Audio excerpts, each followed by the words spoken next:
would like to present to some and introduce to others a man that need no introduction.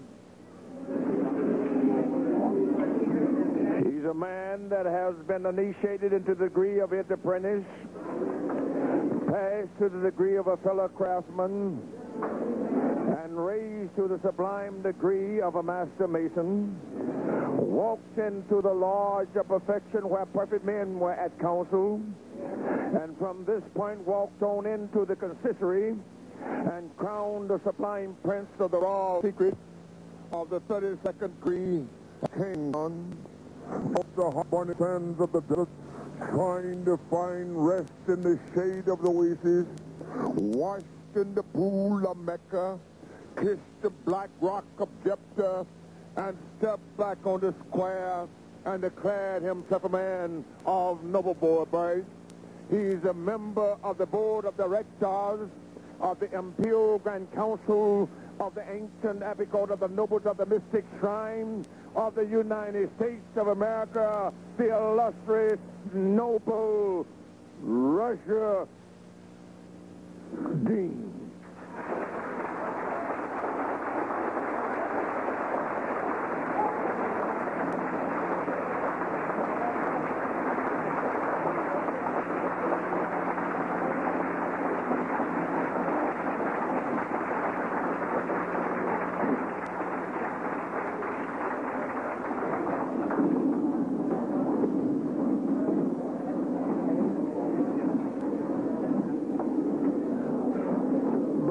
Sisters, may I have your attention, please?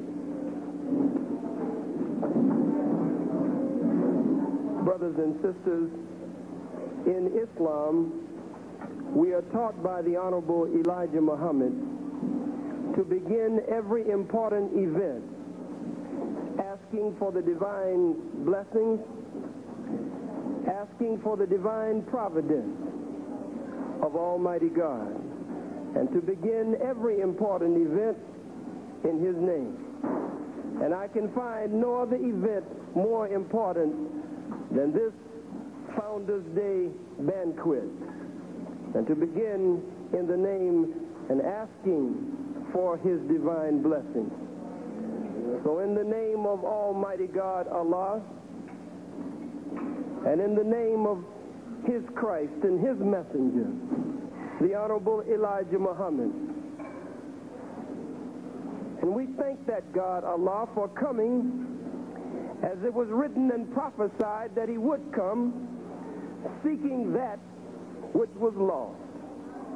And we can find no other people fitting the description of the lost sheep, the lost brother, and the lost sister, except we, the 50 million or more so-called American Negroes who are lost here in the hells of North America.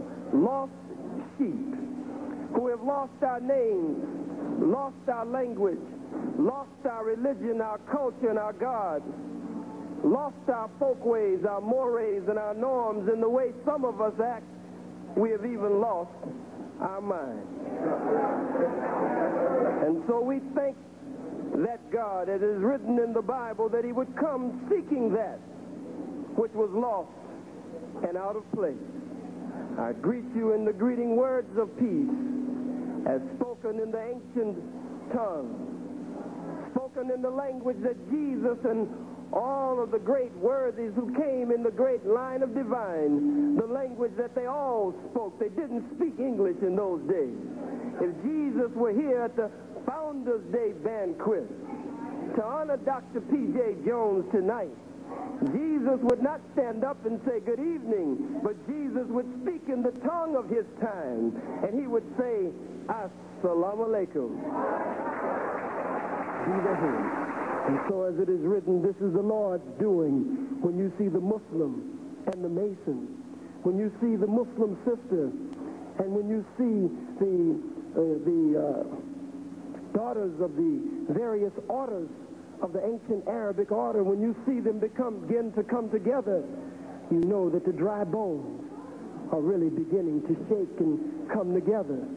There are some in this room together tonight that under ordinary circumstances wouldn't be together. But God has his hands on this whole situation.